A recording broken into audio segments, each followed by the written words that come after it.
우리 지금 민수기 보고 있는데요. 오늘 하고 이제 다음 주에 아마도 이제 모세의 죽음에 관해서 이제 간략하게 좀 다루는 것으로 해서 모세 오경을 이제 다 마치는 시간으로 가질 것 같습니다. 신명기 말씀은 이제 고별 설교이기 때문에 중복되는 내용이 많아서 이제 따로 다루지는 않습니다. 그래서 오늘이 민수기 사실상 마지막 시간이다. 이제 이런 생각 가지고 접근해 주시면 좋겠습니다.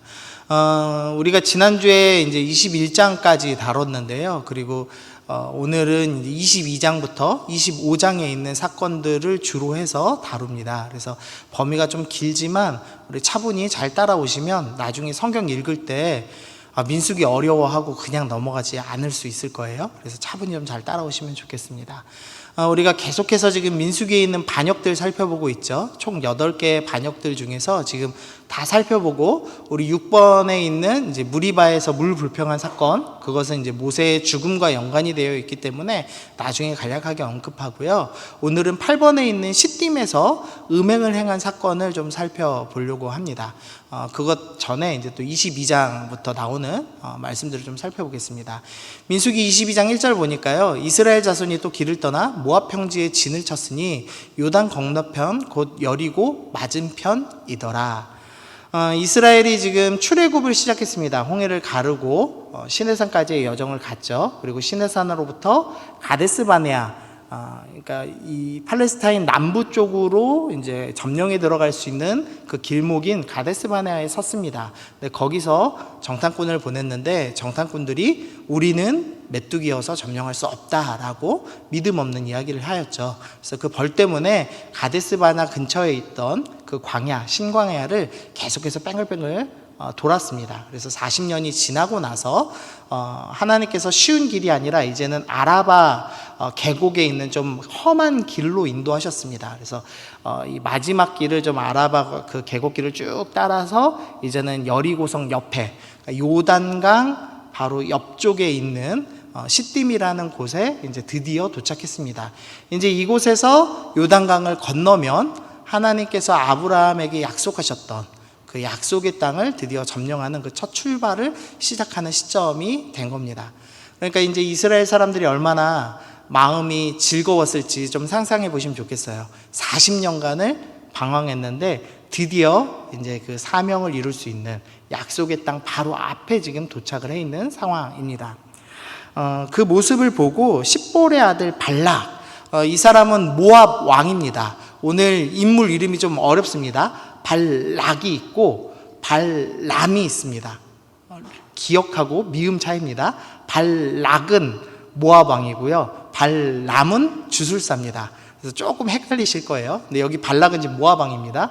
모압 왕이 지금 이스라엘이 모압 평지에 도착하니까 이제 두려운 겁니다. 자신들이 언제 공격당할지 모른다는 생각 때문에 두려워했습니다. 근데 문제는 이스라엘은 정규 병력이 60만이나 되는 대군이었고 모압은 그 정도가 되지 않는 군세를 갖고 있었습니다. 그래서 미디안 족속들, 그러니까 떠돌아다니는 족속들을 미디안 족속이라고 했죠. 그 미디안 족속과 지금 연합을 일단 했습니다. 근데 연합을 했음에도 불구하고 이스라엘을 공격하기에는 턱없이 부족했습니다. 그래서 한 가지 이제 방법을 씁니다. 어떤 방법이냐면 그가 자신을 보울의 아들 발람, 여기 주술사 발람입니다. 그 발람의 고향인 강가 부올로 보내매 발람을 부르게 하여 이르되 보라, 한 민족이 애굽에서 나왔는데 그들이 지면을 덮어서 우리 맞은편에 거주하였고, 자신의 힘으로 이길 수 없어서 군사력으로 이길 수 없었기 때문에 이 종교의 힘을 빌리기로 결정했습니다. 특별히 이 발람이라는 사람은 아주 저주에 능한 주술사라고 평가받는 사람이었습니다. 지금 이 사람이 있는 곳이 부올이라고 하는 지역인데요, 이 이스라엘 지역에서도 남쪽으로 한참 올라가야 됩니다. 지금 모압 평지에서 약 640km 정도 떨어진 땅입니다. 지금이야 우리가 차가 있으니까 640km면은 뭐 100km로 쭉 달리면 금방 갈 수 있겠지만요, 그때 당시로 걸어가면은 약 한 달 길 정도 걸리는 먼 거리였습니다. 근데 한 달이 걸리더라도 이 주술사를 초청해 와서 이스라엘을 어떻게 하든지 약화시켜야 되겠다라는 것이 모압 왕의 계략이었습니다. 그래서 지금 발람을 초빙했습니다. 그래서 이 십볼의 아들 발락, 모압 왕이 지금 말을 하는 겁니다. 그대가 이 주술사 발람에게 당신이 내게 말하는 것은 무엇이든지 내가 시행하겠습니다. 여기서 무엇이든지 시행한다는 것은 시키는 일도 다 하겠다는 의미가 있고, 또한 부르는 대로 주겠습니다. 백지수표를 지금 제시하고 있는 겁니다. 내가 백지수표 줄 테니까 당신이 오셔서 이 이스라엘을 저주해 주십시오 라고 지금 부탁하고 있습니다. 그 이스라엘 지역에서 그 고고학 조각이 하나 출토됐는데요. 주전 8세기 경에 아마도 이 만들어진 것으로 추정이 되는데, 거기에 이 발람이 했던 예언이 기록된 물건들이 출토되었습니다. 그러니까 우리가 생각하는 것보다 당시에는 어마어마하게 유명한 사람이었고, 600m나 600km나 떨어진, 그러니까 국경을 초월해서도 유명한, 당시 고대 근동에서 가장 이름난 주술사였다는 것을 확인을 할 수가 있습니다. 발락이 처음에는 거절했습니다. 하나님께 기도해보고 거절했습니다. 그러나 다시 한번 발람이 요청해서 두 번째 시도에 응답을 하여서 이제 이동을 합니다. 그리고 나서 이제 나귀와 발락의 이제 스토리가 나옵니다. 아마도 유치부 때 좀 들어보셨을 거라서 제가 설명드리려고 넣어놨어요. 먼저 처음에 이제 이 모압 왕이 요청을 했을 때 발락이 기도합니다. 근데 하나님께서 이렇게 말씀하세요. 발람에게 이르되 너는 그들과 함께 가지도 말고 그 백성을 저주하지도 말아라. 하나님의 명령은 너 가서 저주하지 말아라 라는 명령이었습니다. 그런데 또 먼 길을 찾아와서 다시 요청하자 하나님께서 이번에는 우리 주술사 발람에게 이렇게 대답하십니다. 일어나서 함께 가라. 그래, 같이 가는 것까지는 좋다.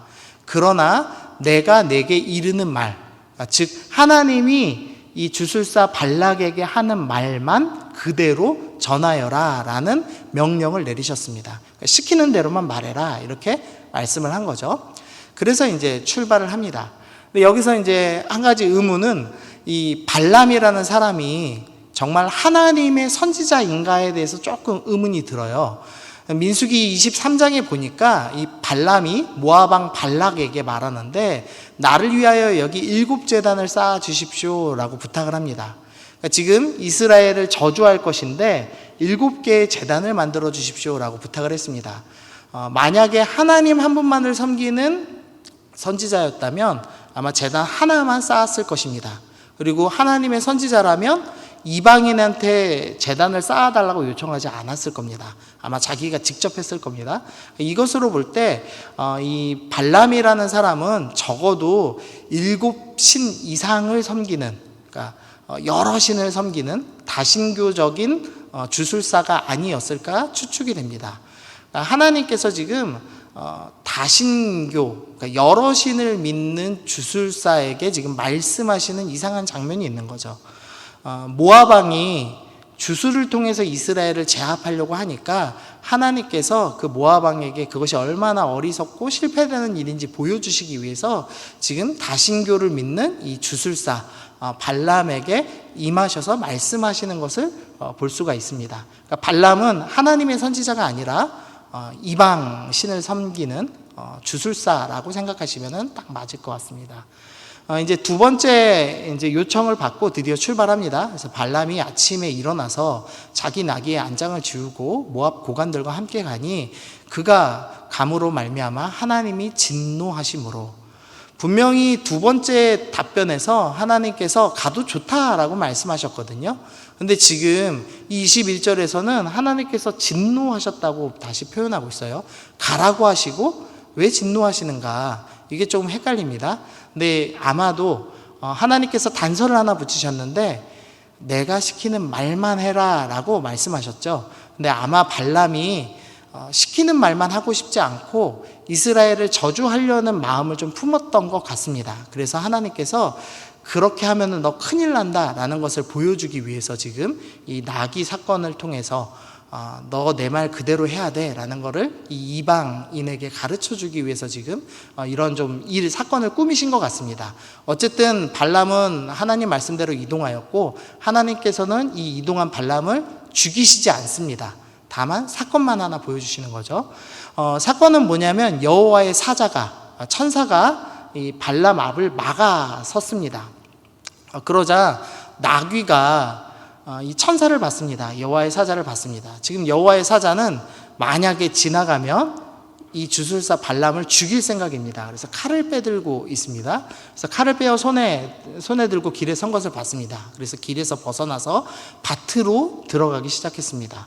그러니까 발람 입장에서는 발람이 타고 있는데 갑자기 작물이 많은 밭으로 가는 겁니다. 그럼 뭐 옷이고 손이고 이런 데가 다 쓸렸겠죠. 그러니까 이제 발람이 열받았습니다. 그래서 채찍질을 했습니다. 그리고도 나중에 말을 안 들으니까 지팡이로까지 때렸습니다. 그러고 나자 28절에서 하나님께서 나귀의 입을 여셨습니다. 그래서 발람에게 이르되 내가 당신에게 무엇을 하였기에 나를 이같이 3번 때리십니까? 라고 얘기합니다.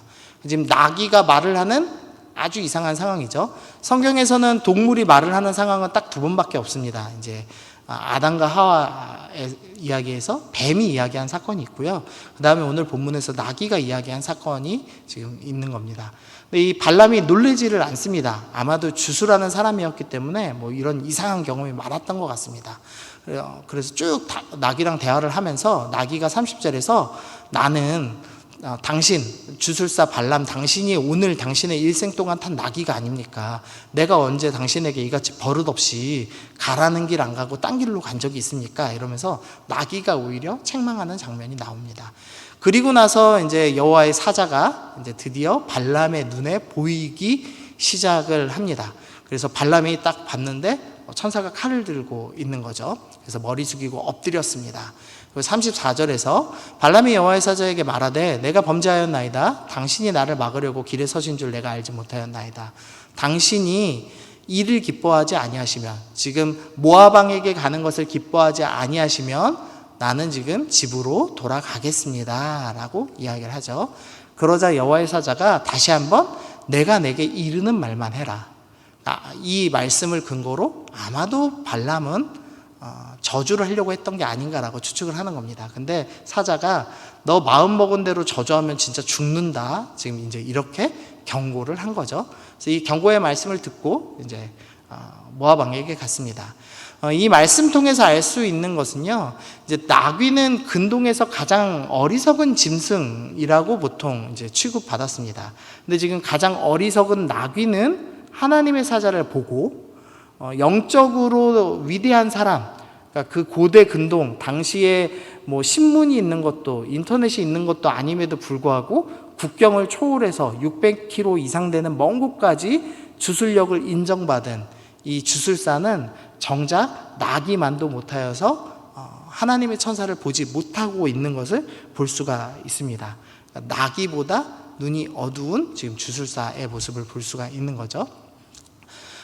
이제 그 사건 이후로 발람이 지금 이제 모압 왕에게 갑니다. 그래서 총 4번의 예언을 합니다. 근데 장소가 지금 다 바뀌어요. 처음에는 바알의 산당에서 했고, 그 다음에는 비스가 산에서 했고, 그 다음에 부올산에서 2번의 예언을 했습니다. 그러니까 우리로 생각하면 그렇게 생각하시면 될 것 같아요. 처음에는 지리산 가서 했는데 지리산이 영험하지 못하니까 더 영험한 계룡산으로 가고, 이것도 안 되겠다 그래서 백두산 가고, 뭐 이런 식으로 지금 이동하면서 이스라엘을 저주하게 하려고 모압 왕이 이야기합니다. 근데 그때마다 하나님께서는 저주가 아니라 이스라엘을 향해서 축복의 말씀을 하게 합니다. 그래서 발람이 4번의 축복을 하는데요, 대체적으로 이런 내용입니다. 야곱이여 내 장막들이, 이스라엘이여 내 거처들이 어찌 그리 아름다운 거. 야곱이라고 표현되는 이스라엘은 참 아름답습니다. 그리고 그 물통에는 물이 넘쳐납니다. 그 씨들이 많은 물가에 있고 그 왕이 아각보다 높고 그의 나라는 흥왕할 것입니다. 나라는 흥왕할 것이고 물이나 씨앗이 가득할 것입니다. 아름다운 나라가 될 것입니다 라는 축복의 말씀이 계속해서 이어졌습니다. 그러니까 이제 모압 왕 입장에서는 화가 나죠. 자기가 돈 주고 불렀는데, 저주해달라고 불렀는데 이 사람이 축복을 하니까 이 모압 왕 발락이 노하였습니다. 그래서 내 원수를 저주하라고 불렀는데 그대는 지금 3번이나 축복했습니다. 그래서 당신한테 돈 못 줍니다. 이래서 이제 뿔뿔이 이제 흩어집니다. 24장까지 스토리는 여기서 마치는데요. 그리고 나서 25장에서 시딤의 음행 사건이 일어납니다. 그리고 31절에서 그 음행 사건이 어떻게 일어났는지에서 이야기를 하는데요. 31절 1장 8절에 보니까 부올의 아들 발람, 이 주술사 발람을 이스라엘이 칼로 죽였습니다. 그리고 죽인 이유가 16절에 나오는데, 보라, 이들이 여기서 이들은 모압입니다. 모압과 미디안 그 연합한 이들이 주술사 발람의 꾀를 따라서 이스라엘 자손을 부올의 사건에서 여호와 앞에 범죄하게 하여 여호와의 회중 가운데 연병이 일어나게 하였느니라. 이 발람이 그냥 가기가 아쉬웠습니다.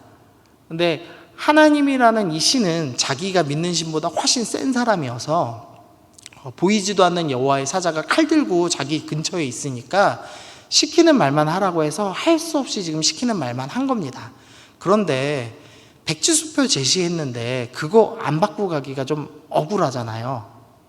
단돈 10만 원도 꽁돈이면 아쉽죠. 근데 600km 한 달이나 달려왔는데 수고비 안 받고 가는 게 얼마나 안타깝습니까? 그러니까 가면서 얘기를 해준 겁니다. 내가 이 신하고 지금 만나보니까 이 신은 더러운 걸 싫어해. 그리고 다른 신하고 이야기하는 거, 그러니까 다른 신을 섬기는 것을 정말 싫어해. 그래서 이렇게 하면 오히려 이 여호와라는 신이 이스라엘을 저주할 거야. 이런 식으로 계략을 꾸며가지고 모압 왕에게 알려주었습니다. 그리고 이제 모압 왕은 그 방법대로 시행을 하죠. 그래서 오늘 25장에 시딤의 음행 사건이 일어나는 겁니다. 주술사 발람의 입장에서 보면은요, 이때껏 만났던 그 7 제단을 쌓으면서 만났던 여러 신들과 하나님이란 분의 존재가 다르다는 것을 분명히 느꼈을 겁니다.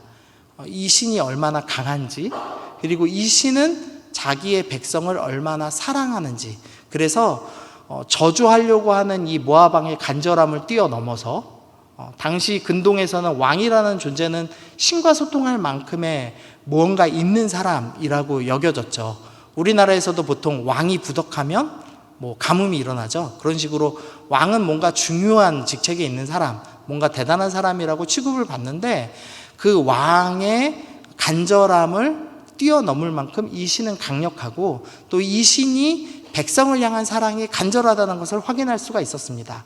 그럼에도 불구하고 발람은 그 축복보다 지금 돈을 더 사모한 겁니다. 그래서 그 정도 하나님의 사랑을 경험했다면, 하나님, 제가 어떻게 하면은 당신의 그 축복을 나도 누릴 수 있습니까? 이렇게 기도를 해야 맞는데, 그렇게 기도하지 않고 어떻게 하면은 이스라엘이 음행에 빠질 수 있을지 계략을 꾸몄습니다. 그러니까 예수 안 믿는 사람, 불신자들의 특징인데요, 정말 귀중한 축복을 보고도 당장 눈앞에 있는 재물을 더 탐하는 모습을 볼 수가 있습니다.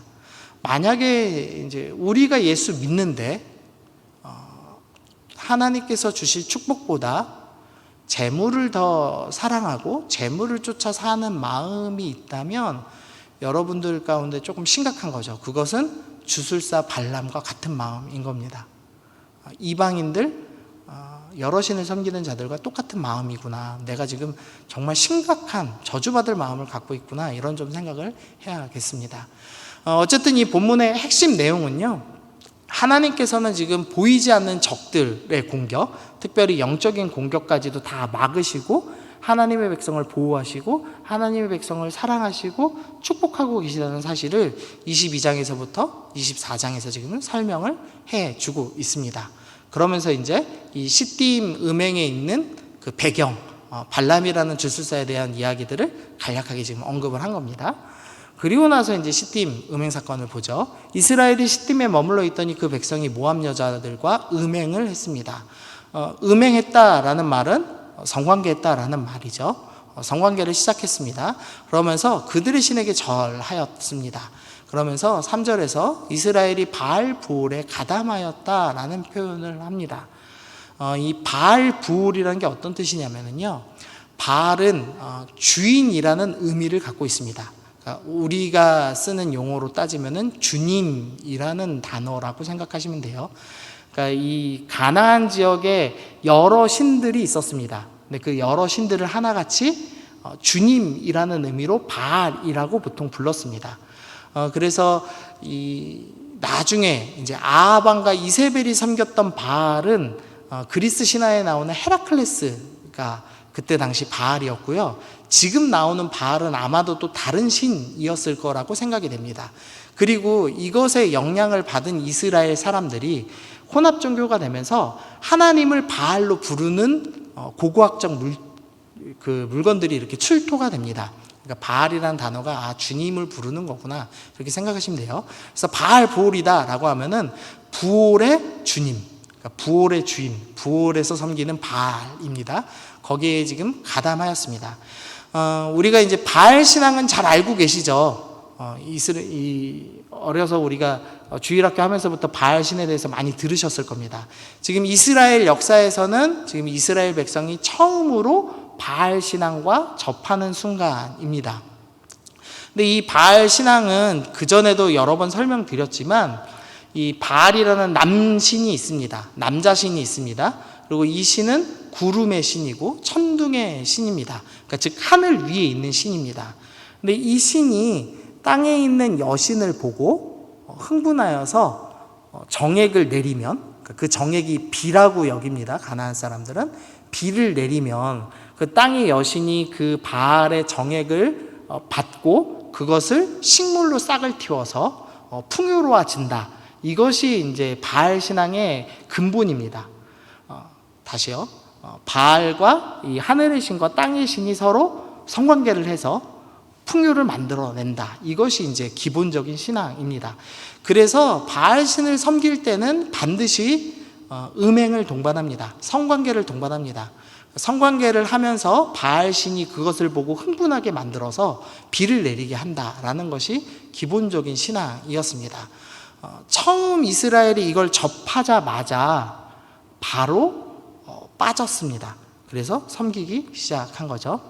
이제 하나님께서 그래서 진노하십니다. 여호와께서 모세에게 이르시되 백성의 수령을 잡아서 태양을 향하여 여호와 앞에 목매달아라. 얼마나 지금 하나님이 화나셨는지 이거 말리지 못한 리더들 다 불러, 순장들 다 불러서 태양을 보고 목매달게 해 라고 한 겁니다. 무서운 얘기죠. 하나님이 범죄하지 않은 리더를 향해서 이렇게까지 범죄하신 적이 별로 없거든요. 근데 하나님이 엄청 흥분하셨습니다. 또 태양을 향한다라는 표현은 어떤 의미냐면 태양은 어느 쪽에서 뜨죠? 동쪽에서 떠요. 그러니까 동쪽에다가 이렇게 머리를 두고 지금 서는 겁니다. 우리 에덴 동산의 입구가 어느 쪽에 있냐면요, 동쪽에 있습니다. 그리고 성전의 입구가 어느 쪽에 있냐면 동쪽에 있습니다. 그러니까 동쪽은 하나님의 성전에서 멀어지는 방향이에요. 그래서 창세기 1장부터 11장에서 이 가인의 후손들이 동쪽으로 이동해서 바벨론까지 가죠.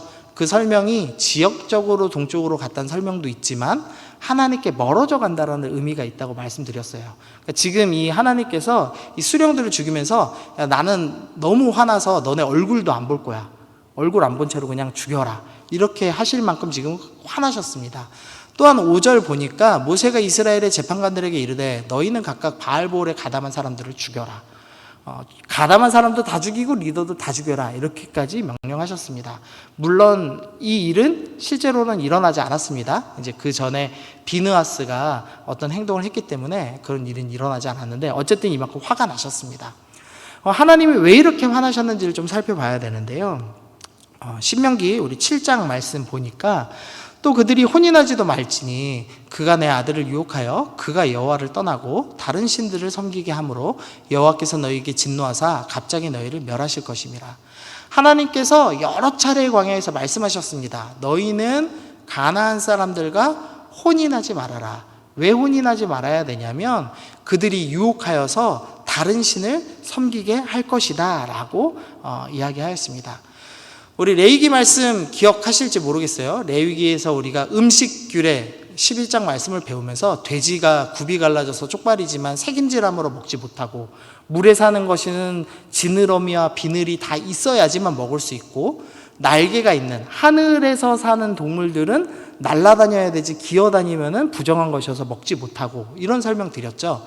하나님께서 이 음식에 대한 설명을 하시면서 육지에 사는 동물은 이런 특성을 갖고 있어야 돼. 굽이 있어야 되고 되새김질을 해야 돼. 물에 있는 동물은 이런 특징이 있어야 돼. 지느러미가 있고 비늘이 있어야 돼. 하늘을 나는 동물은 이런 특징이 있어야 돼. 하늘을 날아야 되고 땅에서 기어다니면 안 돼. 이런 고유의 특성을 주셨습니다. 하나님께서는 하나님의 백성은 그 백성다운 특성이 있어야 되고 세상과 섞이면 안 된다고 생각을 하십니다. 그래서 너희 섞이면 안 된다라는 것을 강조하고 싶으셔서 야, 너희는 음식도 특성을 섞은 것은 먹지 말아라 라고 권면하셨다고 살펴봤죠. 또 우리가 레위기 19장 말씀 보시면서 너희는 내 규례를 지킬지어다 가축을 다른 종류와 교미시키지 말고 내 밭에 두 종자를 섞어 뿌리지 말고 두 재료로 직조한 옷을 입지 말아라. 재료를 섞으면 안 된다, 씨도 섞으면 안 된다, 동물도 섞으면 안 된다라고 얘기하시면서 하나님께서 말씀하시는 의도는 동물을 섞지 말아라가 아니라 하나님과 세상을 섞지 말아라라는 말씀이라는 것을 우리가 확인을 했습니다. 하나님께서는 섞이는 것을 미워하십니다. 그래서 창세기 6장에 그 말씀이 이미 있었죠. 하나님의 아들들이 사람의 딸들의 아름다움을 봤습니다. 그리고 자기들이 좋아하는 모든 여자를 아내로 삼는지라 여호와께서 사람의 죄악이 세상에 가득함을 보셨습니다. 그리고 모든 계획이 악하다라고 말씀하셨습니다. 하나님께서는 사람의 아들들로 표현된 하나님의 백성과 사람의 딸들로 표현된 세상이 섞이는 것에 대해서 악하다라고 말씀하십니다. 어느 정도 악하냐면 홍수로 싹 쓸어 심판해야 될 만큼 악하다라고 말씀하셨습니다. 모세오경이 계속 반복하는 거죠. 섞이면 큰일 난다. 우리가 지난주 봤지만 모세가 구스 여자와 결혼했을 때 하나님께서 그것에 대해서 거절하지 않으셨습니다. 하나님께서는 이방인과 혼인하는 것 자체를 문제 삼으시는 것이 아니라 세상과 섞이는 것을 문제 삼으셨습니다. 말씀 하나 더 보면요. 출애굽기 34장에도 똑같은 말씀이 있어요. 너는 삼가 그 땅의 주민과 언약을 세우지 말고 이는 그들이 모든 신을 음란하게 섬기며 그들의 신에게 제물을 드리고 너를 청하면 내가 그 제물을 먹을까 함이라.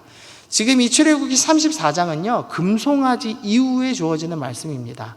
이 광야 1세대가 하나님과 결혼 언약을 맺자마자 가장 처음 한 일이 뭐였냐면 금송아지를 만드는 거였습니다. 이집트의 신을 음란하게 섬기는 일이었습니다. 하나님께서 용서해 주시면서 나는 너희가 금송아지를 섬긴 것처럼 이집트의 신을 보고 이집트의 신을 섬긴 것처럼 가나안에 가자마자 가나안의 신을 보고 그들을 섬길까 봐 무섭다. 너희 정말 그들 그렇게 섬기면 안 된다라고 경고의 말씀을 주셨죠.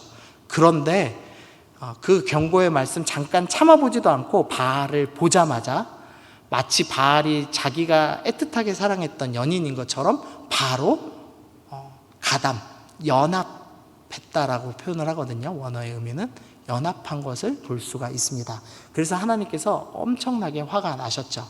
그래서 결과로 그날 연병으로, 그러니까 그 전염병으로 그날 하루 만에 24,000명이나 되는 사람들이 죽었습니다.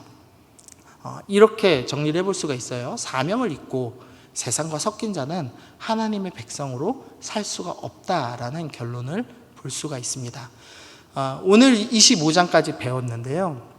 우리가 다음 주에 이제 더 보진 않겠지만 26장에 가면 두 번째 인구조사를 시작합니다. 두 번째 인구조사를 시작하면서 군대로 나갈 수 있는 20세 이상을 다시 계수합니다. 그 정탐꾼 사건에서의 저주가 뭐였냐면 가나안 땅에 들어가지 못한다였죠. 그런데 25장 사건 이후에 26장에 가니까 20세를 다시 계수하랍니다. 무슨 의미냐면 20세 이상으로 광야 1세대로 있던 사람들이 이 시딤의 사건으로 인해서 모두가 다 죽었다는 것을 알 수가 있습니다. 야, 내가 너희에게 금송아지 사건을 용서해주고 정탐꾼 사건을 용서해줬는데도 불구하고 다시 사명을 잊고 세상과 섞였다면 너희는 하나님의 백성으로 살 수가 없다. 그래서 전부 죽이시는 정말 무서운 사건입니다. 우리가 자꾸 세상 속에서 살면서 세상과 섞이는 것을 아무렇지도 않게 생각합니다. 그러나 모세오경 전체에서 계속 강조하는 것은 세상과 섞이면 안 된다. 그러면 하나님 백성 아니다. 너희는 구별되어야 한다. 너희는 거룩해야 된다. 내가 거룩하니 너희도 거룩하라 라고 반복하여 말씀하십니다. 이 경고의 말씀을 무섭게 여기고 나아가야 될 것 같습니다. 자, 그리고 이제 질투하라 보시죠. 6절입니다. 우리 좀 말씀 읽어보시죠. 자, 시작.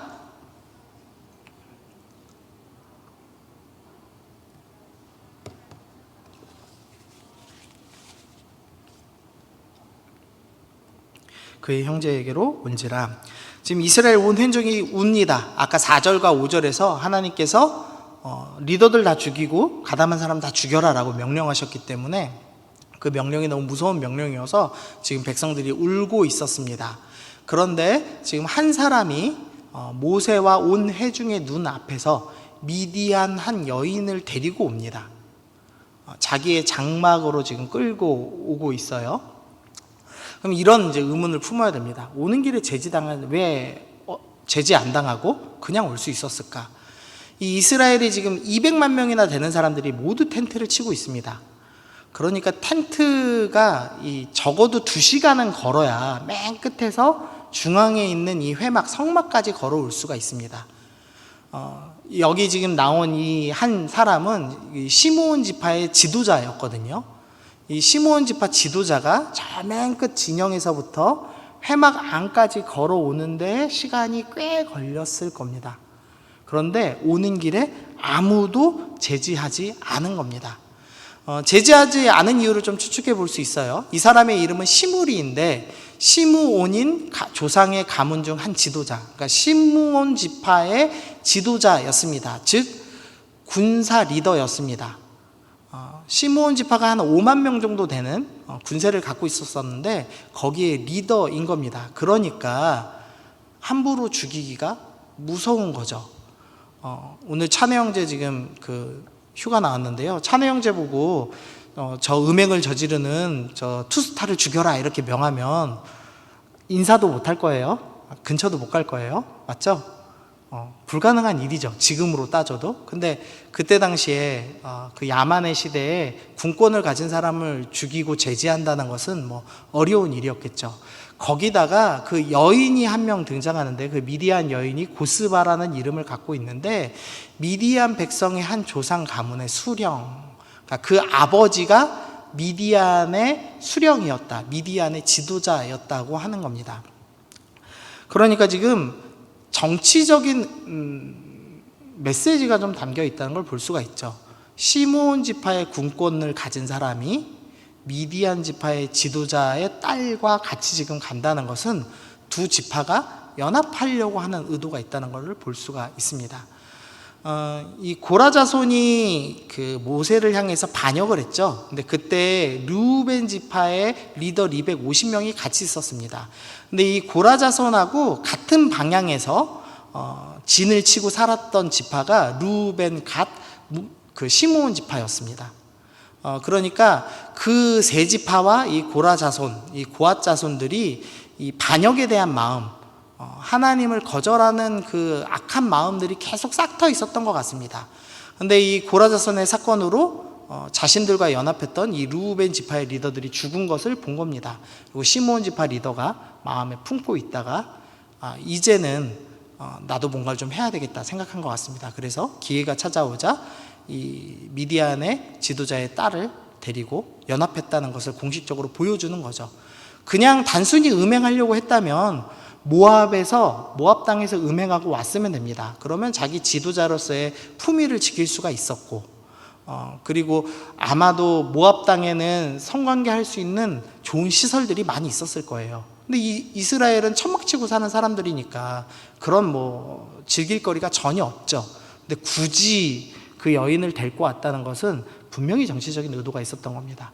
그리고 그것을 눈치챈 이스라엘 사람들이 아무도 제지하지 않은 겁니다. 그러니까 즉 하나님보다 이 지도자들이 더 두려웠던 겁니다. 세상이 더 두려웠던 겁니다. 그래서 2시간 가까운 길을 걸어오는데 아무도 제지하지 못했습니다.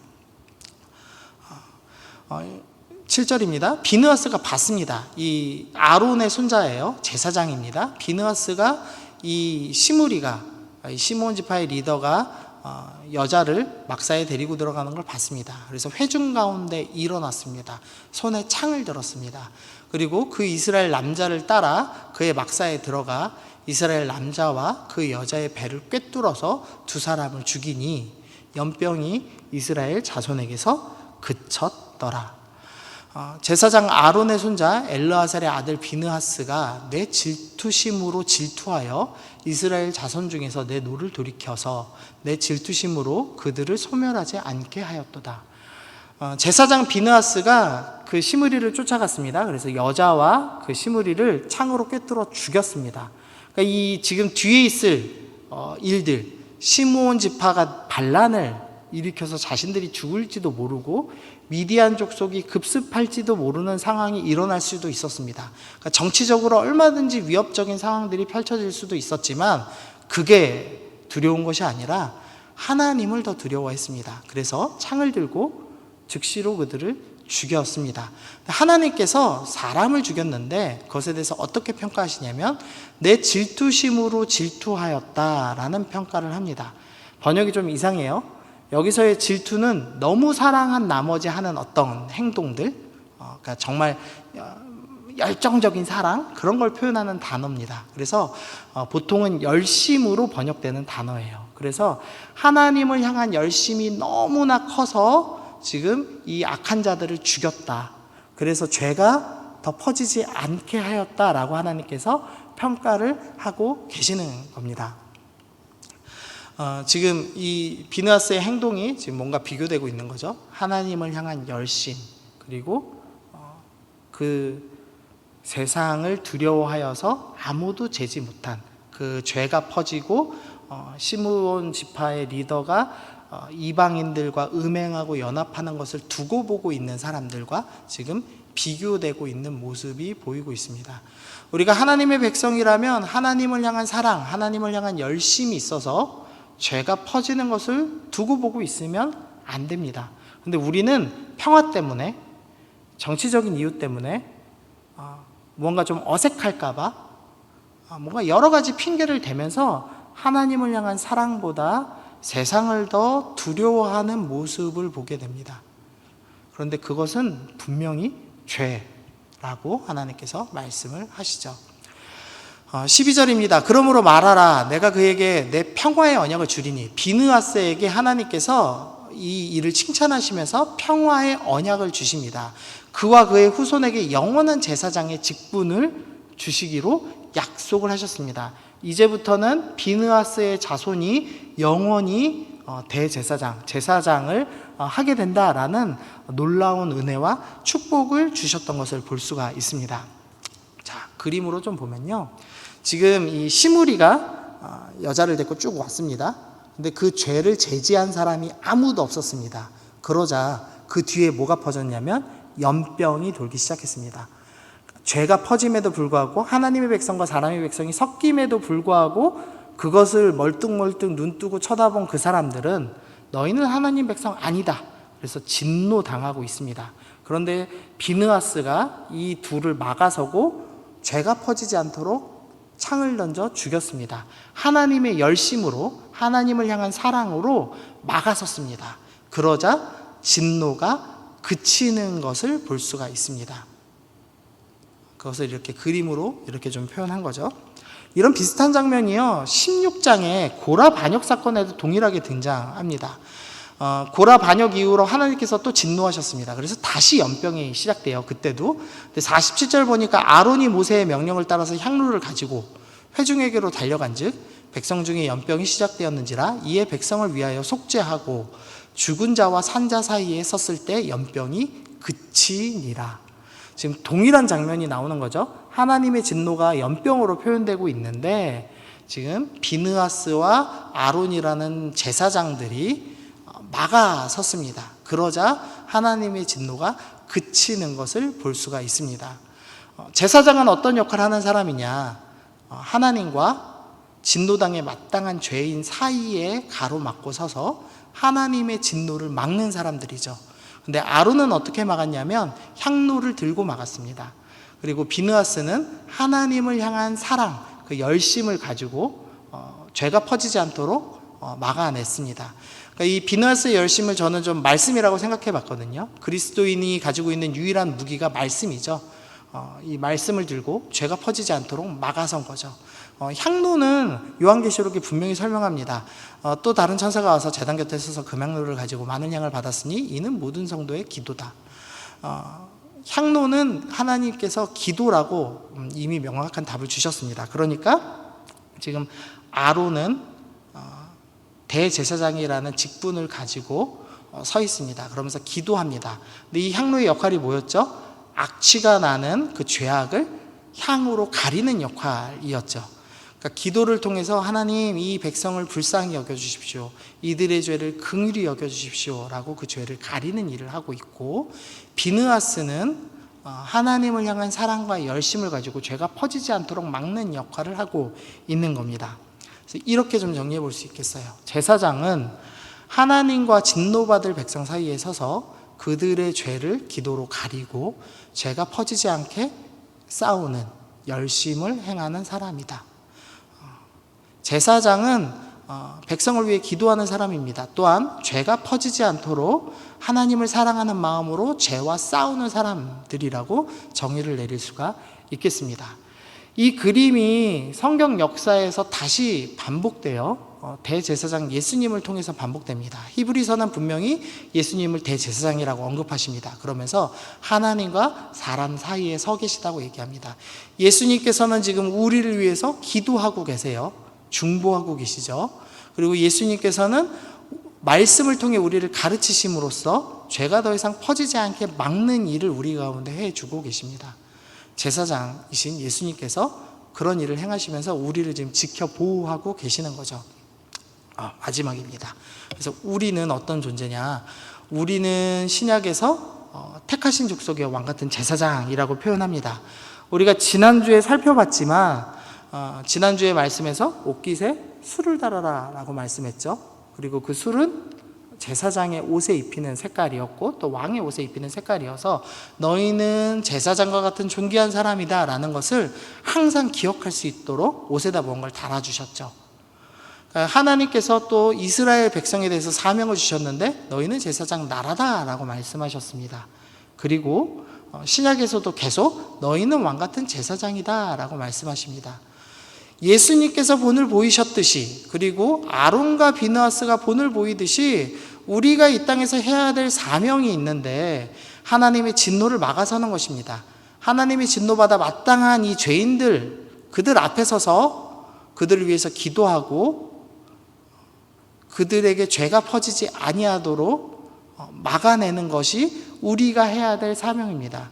그들에게 죄가 무엇인지 가르쳐야 되고 이것이 옳은 일이 아닙니다 라는 것을 이야기하고 무엇이 옳은지 삶으로 살아내야 되고 그들을 위해서 끊임없이 기도하며 하나님의 긍휼을 구하는 역할을 감당해야 되죠. 그게 제사장적 사명을 가진 우리라고 할 수 있습니다. 성경은 지금 계속해서 똑같은 말씀을 반복하고 있습니다. 이 모세오경에서 너희는 제사장이다. 세상과 섞이면 죽는다. 그러니 너희는 세상에 죄가 섞이지 않도록 하나님과 죄인들 사이에 서서 예수님이 그러하셨듯이 너희도 그들을 위해 기도하며 그들에게 무엇이 옳은지 말씀 가운데서 가르치고 삶으로 본을 보이며 자기의 십자가를 지고 살아내는 사람들이어야 한다. 너희는 그런 제사장적인 사명을 받은 사람이다 라고 우리 가운데 가르쳐주고 계십니다. 사명을 잊고 세상과 섞인 사람들은 하나님의 진노를 받았습니다. 그래서 광야 1세대들은 오늘 말씀을 끝으로 모두가 다 죽었습니다. 사명을 잃고 세상과 섞인 사람들, 하나님을 향한 열심이 없는 사람들, 기도를 들고 세상 앞에 서지 못하는 사람들은 아무 쓸모 없어서 맡을 일은 소금과 같아서 밭에 버려질 뿐이다. 여러분들이 버려지는 존재로 살 것인가?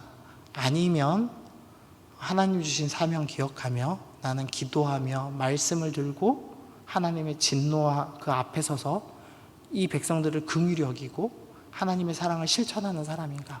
나는 어떤 사람으로 살아야 될 것인가에 대해서 진지하게 고민하시면서 나는 하나님의 백성답게 나의 사명 들고 하나님의 열심으로 서겠습니다. 오늘 본문에는 그것을 질투라고 표현하는데, 하나님, 저는 질투하겠습니다. 하나님이 받아야 될 사랑을 다른 것에 주는 저 세상 사람들을 보며 질투심에 불타서 하나님 사랑하게 만들겠습니다. 그런 열심, 그런 하나님을 사랑하는 마음을 다시 회복하셨으면 좋겠습니다. 회복하지 못하면 약속의 땅에 들어가지 못합니다. 사명을 이룰 수 없습니다. 그런 이 엄중한 경고를 좀 기억하시면서 하나님, 나는 주님의 백성답게 살겠습니다, 그렇게 결단하시는 여러분들 되시기를 소원합니다. 우리 말씀 기억하면서 우리 함께 기도하겠습니다. 하나님, 내가 주님의 백성답게 살겠습니다. 기도하며 중보하며 나아가겠습니다. 말씀으로 가르치며 나아가겠습니다. 삶으로 죄가 아니라 구별된 삶 살겠습니다. 우리 그렇게 결단하시면서 함께 기도하겠습니다.